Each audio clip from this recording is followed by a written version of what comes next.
આપણે ત્યાં જે કામ કરે એને પેલા આપણો ભાગીદાર સમજવાનો મનથી, અને આપી નથી દેવાનો, પણ મનથી એને ભાગીદાર સમજી, અને આપણે ત્યાં જે કારીગર કામ કરે છે એની લાયકાત 20,000ની હોય એટલે એને 25,000 પગાર આપવાનો.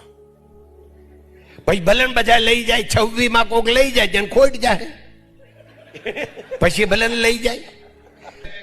હું હીરામાં 60 વર્ષ હતી, આ ગઈ બીજી એપ્રિલે 60 વર્ષ પૂરા થયા, અને 55 વર્ષથી કારખાનું હાલે છે.